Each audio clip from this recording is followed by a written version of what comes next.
jetzt das Heute-Journal. Guten Abend Ihnen allen. Die Debatte um Asyl und Migration nimmt in Deutschland deutlich an Fahrt auf. Das ist am Wochenende schon deshalb zu spüren, weil sich die Politikerinterviews in den Zeitungen um kaum etwas anderes drehen. Die Parteien haben das Thema identifiziert, mit dem sich Wahlen gewinnen lassen, aber eben auch verloren gehen können. Oppositionschef Friedrich Merz ist heute bei Parteifreunden in Sachsen-Anhalt und holt sich dort Rückendeckung nach seinem Zahnersatzsatz aus dieser Woche. Und nachdem vom Sozialflügel seiner eigenen CDU folgende Bemerkung kam: Viele Mitglieder schämten sich für ihren Parteivorsitzenden. Andreas Weise jetzt mit mehr. Es ist ein Heimspiel für Friedrich Merz hier in Magdeburg. Seit seiner Rückkehr in die Politik ist er der Favorit der CDU Sachsen-Anhalt. Und so geht er sichtlich gut gelaunt durch die Reihen der klatschenden Landesparteitagsdelegierten. In seiner Rede dauert es ca. 20 Minuten, bis er eher beiläufig auf die umstrittenen Zahnarztäußerungen anlässlich der Migrationsdebatte eingeht. Ich bekenne mich dazu, zu diesem Thema auch mal kritisch etwas zu sagen. Da muss nicht gleich die ganze Republik in Schnappatmung verfallen, wenn man mal zu diesen Themen etwas klar und deutlich sagt. Sachsen-Anhalts Ministerpräsident Haseloff springt in seiner Rede Merz zur Seite. Das sage ich exemplarisch nur deswegen auch, weil es darum geht, dass wir als Union für uns auch in Anspruch nehmen, dass wir eine bürgerliche Partei der Mitte sind, eine hohe politische Kultur pflegen und demzufolge, wenn wir etwas sagen, es für unser Land und für unsere Demokratie machen und nicht für irgendwelche populistischen Dinge. Doch in anderen Teilen der Partei lösen Merz wiederholte verbale Attacken Entsetzen aus. Er soll seine Äußerungen zurücknehmen oder auf die Kanzlerkandidatur verzichten, so eine Forderung von heute. Mit so einer Aussage kann man politisch nicht in einen Wahlkampf gehen. Man hilft auch denjenigen nicht, die gerade in Wahlkämpfen stehen. Die Parteitagsdelegierten in Magdeburg stehen dagegen klar hinter Merz, auch wenn nicht alle mit seiner Wortwahl glücklich sind. Dass das vielleicht überzogen war mit den Zahnärzten, okay, aber das Thema in sich ist doch das Problem, was wir haben in Deutschland. Darüber müssen wir reden, weil die Leute verstehen nicht mehr, wieso sie arbeiten gehen und die Sozialleistungen für andere immer steigen. Man hätte das vielleicht etwas diplomatischer ausdrücken können, mehr bezogen auf das Gesundheitssystem allgemein in Deutschland und nicht, sagen wir mal, fokussiert auf die Problematiken, die uns jetzt außenpolitisch oder politisch bedrängen. Aber trotzdem ist er noch für Sie der richtige Bundesvorsitzende? Ja, er ist immer noch der richtige Bundesvorsitzende für mich, ja. Und so gab der Parteichef den Parteifreunden mit Blick auf die Wahlen in 3 ostdeutschen Bundesländern im kommenden Jahr noch eine klare Botschaft mit auf den Weg. Eines ist ausgeschlossen: Es wird keine Zusammenarbeit mit der AfD geben. Um das nochmal sehr klar und deutlich zu sagen, es wird keine Zusammenarbeit mit dieser Partei geben. Und es ist möglich mit anderen. Aber wir müssen so stark werden, dass sich andere nach uns richten und nicht wir nach anderen. 3 Stunden Wohlfühlprogramm für Friedrich Merz in Sachsen-Anhalt. Doch die Debatten um den rechten Ton werden so schnell nicht aufhören. Bundeskanzler Olaf Scholz wird heute so zitiert: Die Zahl der Flüchtlinge, die nach Deutschland streben, ist im Moment zu hoch. Das ist ein anderer Tonfall, als vom Kanzler in der Vergangenheit zu hören war, und auch ein deutlicher Unterschied zum "Wir schaffen das" seiner Vorgängerin im Amt. Andrea Maurer ist für uns in Berlin. Guten Abend, Andrea. Steuert dieses Land da jetzt gerade quer durch die Bank auf einen grundsätzlich neuen und schärferen Asylkurs zu? Nun, zumindest lässt sich da eine gewisse Dynamik schon beobachten, die ja heute auch in den Kanzlerworten Ausdruck fand. Zum einen ist diese Dynamik sicher den Landtagswahlen in Hessen und Bayern geschuldet. Zum anderen ist die Überforderung für Städte, Kommunen, Bürgerinnen und Bürger gerade so real, dass uns die Debatten um Begrenzung von Migration und bessere Integration sicher auch nach den Wahlen weiter begleiten werden und politischen Handlungsdruck erzeugen könnten. Etwa die Frage, ob Geldleistungen für Geflüchtete in Sachleistungen umgewandelt werden. Also beispielsweise Bezahlkarten, mit denen Geflüchtete dann im Einzelhandel Waren des täglichen Bedarfs kaufen sollen, was ja der FDP-Minister Volker Wissing fordert mit der Begründung, Geld sei ein, Zitat, Anreiz zur Einreise ins Sozialsystem. Dass es diese Bezahlkarten tatsächlich für die Bundesländer schon als Option gibt und sie nur selten genutzt werden, ganz einfach, weil der Verwaltungsaufwand zu groß ist. Das gehört zur Wahrheit in dieser doch sehr plakativ geführten Debatte dazu. Also ein verschärfter klarer Ton ja und womöglich auch ein verschärfter Asylkurs. Viele Debattenbeiträge heute und in den letzten Tagen. Aber wie geht es denn jetzt ganz konkret weiter? Erstmal, du hast es schon angesprochen, sind ja Landtagswahlen nächsten Sonntag. Die werden, nehme ich an, noch abgewartet. Und dann? Ja, also Oppositionsführer Friedrich Merz hat den Kanzler heute ja zu einem Migrationsgespräch aufgefordert. Und da höre ich aus dem Kanzleramt, der Kanzler ist immer zum Gespräch bereit, allerdings nicht als Showdown oder Gipfel. Und man verweist gerne darauf, dass Friedrich Merz vor allem mit medialen Forderungen präsent sei, während der Kanzler mit den unionsgeführten Ländern ja tatsächlich schon verhandelt.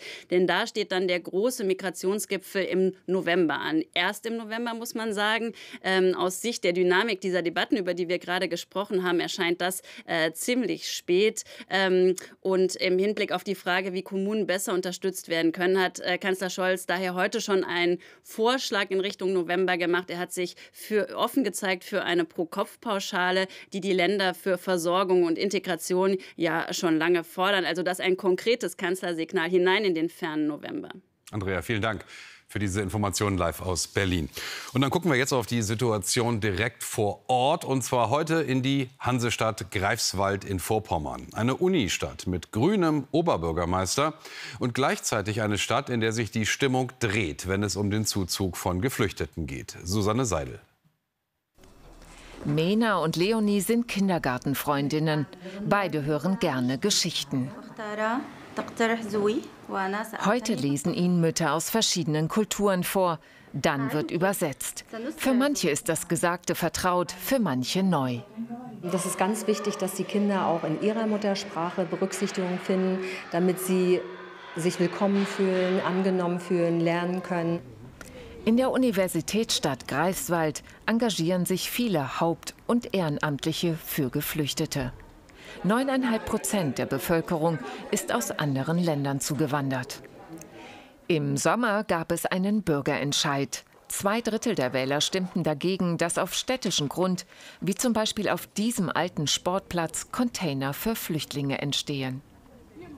Obwohl es eigentlich um die Art der Unterbringung von Geflüchteten ging, nutzten viele ihre Stimme als Zeichen gegen Zuwanderung. Weil ich denke, dass die Kapazitäten ausgeschöpft sind und Deutschland insgesamt an seine Grenzen kommt.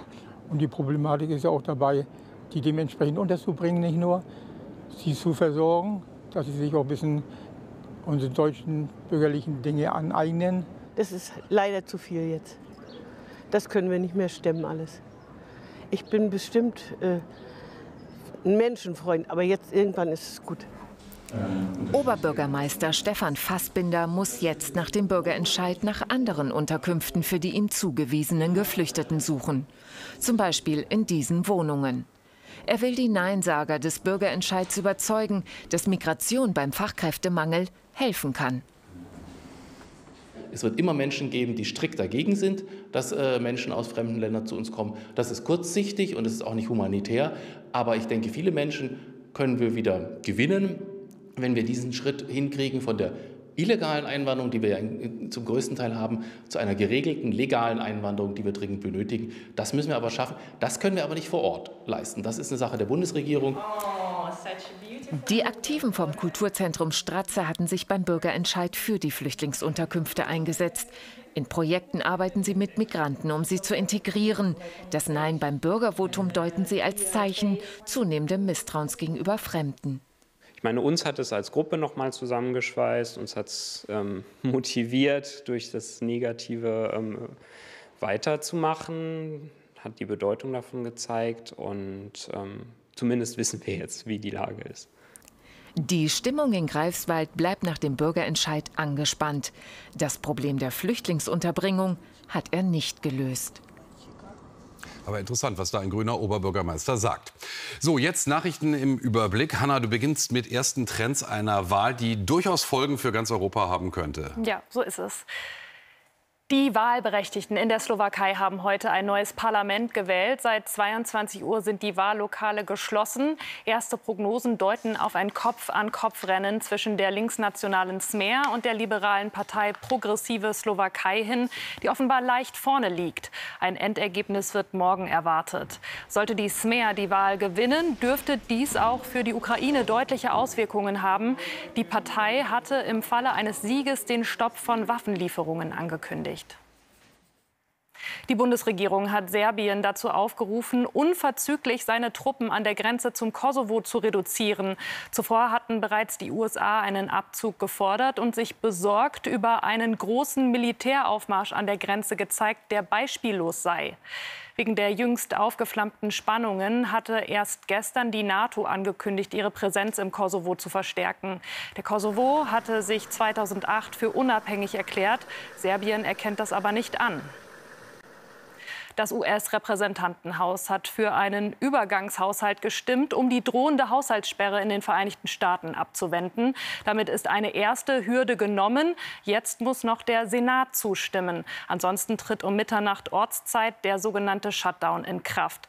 Die Zustimmung gilt allerdings als wahrscheinlich. Im Senat halten die Demokraten die Mehrheit.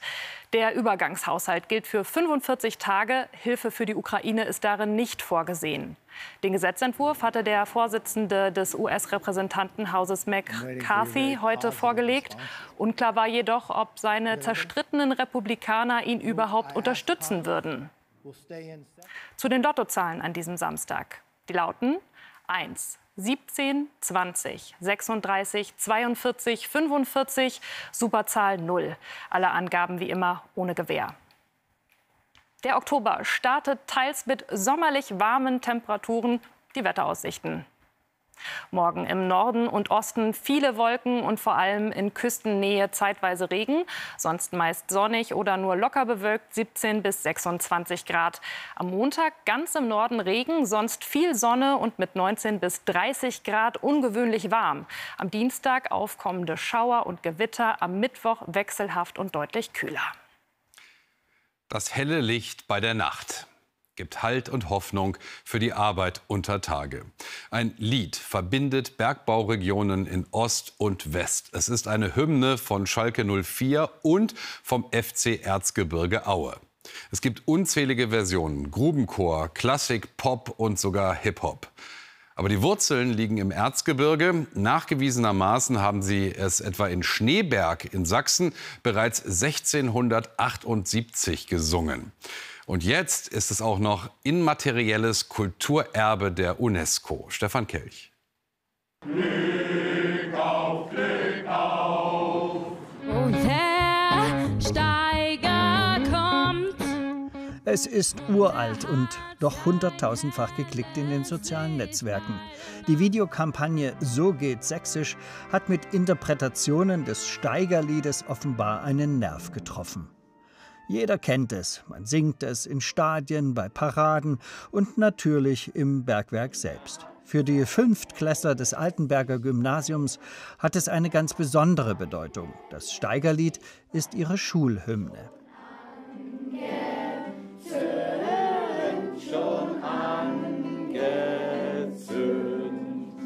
Viele erfahren auch das erste Mal etwas über diese schwere Arbeit, über die Rolle des Bergbaus, der letztendlich zur Besiedlung unserer Region, unserer Heimat beigetragen hat, der die wirtschaftliche Entwicklung vorangetrieben hat.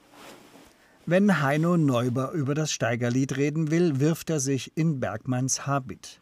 Er ist Hüter des Wissens über das Lied, hat ein Buch über seine Geschichte geschrieben und weiß also genau, warum es so viele mögen. Ich denke schon, dass dieses Lied ein Stück Heimat ist und da an der Stelle sicher den Heimatbegriff nicht als eine Verortung an einen bestimmten Platz oder eine bestimmte Stadt oder ein Bergbaugebiet verstanden, sondern wirklich auch so diese innere Heimat, die ja im Herzen zu Hause ist. Das Singen des Steigerliedes wird inzwischen von der UNESCO zum immateriellen Kulturerbe gerechnet. Gesungen wird die Hymne der Bergleute nicht nur auf der Zechenbühne, sondern auch vom Massenchor auf Schalke.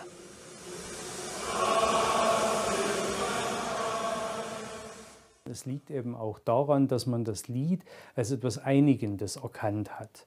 Als etwas auch, was ohne große Umschweife zu brauchen oder ohne eine tiefgründige Erklärung oder mit irgendwelchen Hintergründen, mit denen man sich auseinandersetzen muss, was man mitnehmen kann.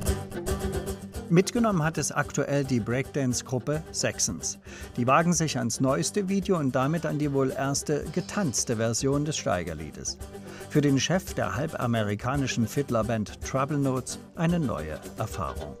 Die Melodie hat etwas speziell. Ich habe gesagt, dass vielleicht der Steigerlied ist der erste Pops-Lied vom Sechsten. Das kann sein. Und genau, es ist von der Melodie ist es schön und es ist wie ein Ohrwurm. Ne? Ein Ohrwurm, der diesmal ganz ohne Text funktionieren muss, aber den singt ja ohnehin jeder im Geiste mit.